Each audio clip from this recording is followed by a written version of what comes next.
Hello friends, आपका स्वागत है। आज हमारा विषय है साहित्य शास्त्र, जिसके अंतर्गत हम साहित्य के स्वरूप और साहित्य की विधाओं के बारे में चर्चा कर रहे हैं। आज हमारा विषय है नाटक।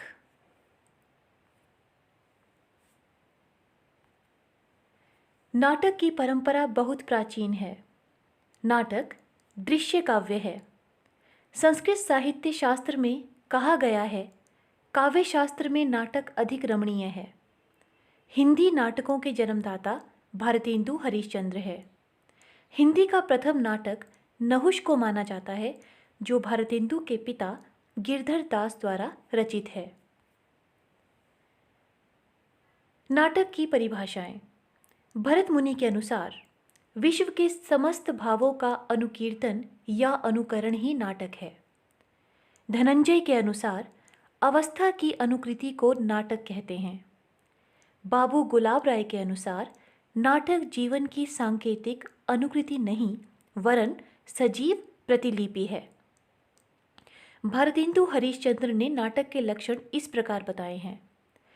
नाटक शब्द का अर्थ है नट, लोगों की क्रिया।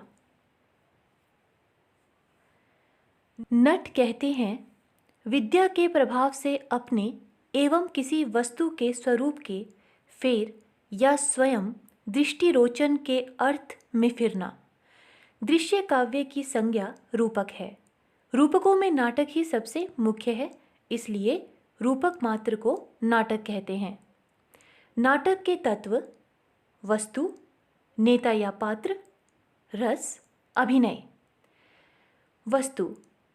नाटक की कथा को वस्तु कहते हैं, जिसके दो प्रकार हैं, आधिकारिक कथा और प्रासंगिक कथा। प्रासंगिक कथा भी दो प्रकार की होती है, पताका और प्रकरी। नाटक की कथा वस्तु को रंगमंच पर प्रस्तुत करने हेतु नाटक को 5 अवस्थाओं में बांटा जाता है, जिन्हें नाटक के कार्य व्यापार की अवस्था के नाम से जाना जाता है। यह 5 अवस्थाएं इस प्रकार हैं। प्रारंभ। इसमें फल का बोध और प्राप्ति की आकांक्षा का उदय होता है। प्रयत्न। इस अवस्था में फल प्राप्ति के लिए प्रयत्न दिखाई देता है। प्राप्त्याशा। इस अवस्था में फल प्राप्ति की आशा होने लगती है। नियताप्ति। इसमें बाधाओं की समाप्ति और फल प्राप्ति का निश्चय होता है। फलागम। यह अवस्था फल प्राप्ति का सूचक है। नाटक का दूसरा तत्व है नेता या पात्र। नेता नाटक का दूसरा प्रधान तत्व है। नेता को चरित्र भी कहते हैं। नेता या नायक का अर्थ है कथानक को फल की ओर ले जाने वाला और फल का भोक्ता पात्र। नाटक में जो नायिका है वो भी 4 प्रकार की होती है।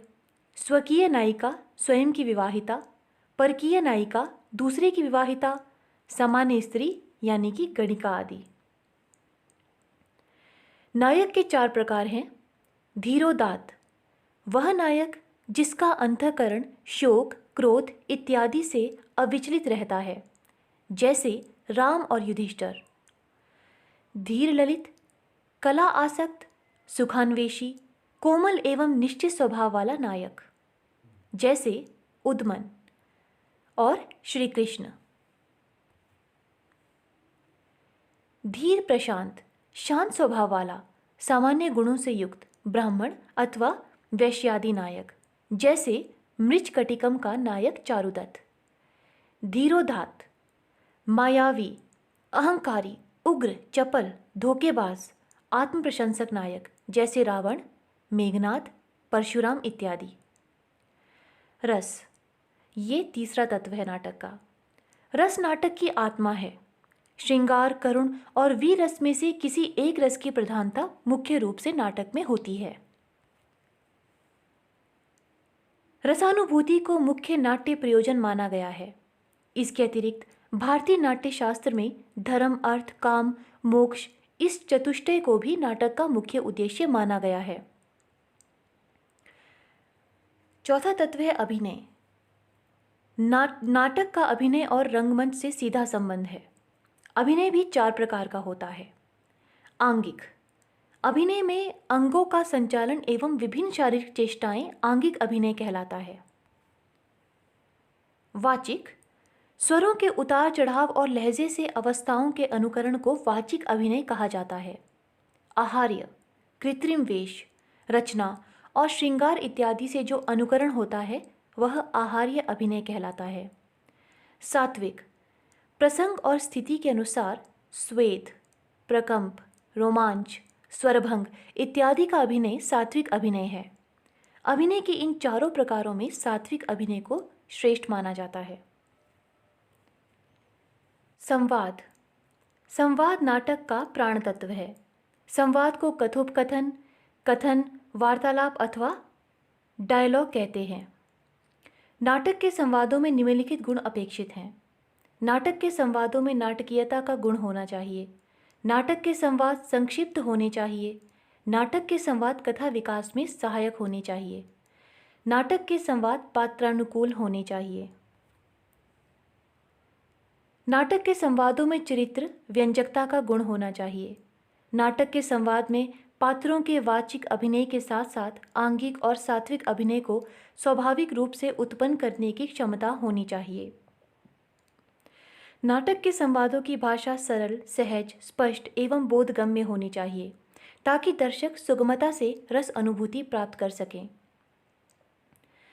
संकलन त्रय, इसके अंतर्गत स्थान, काल और कार्य आता है।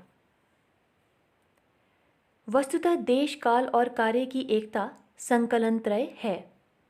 अब है नाटक के भेद।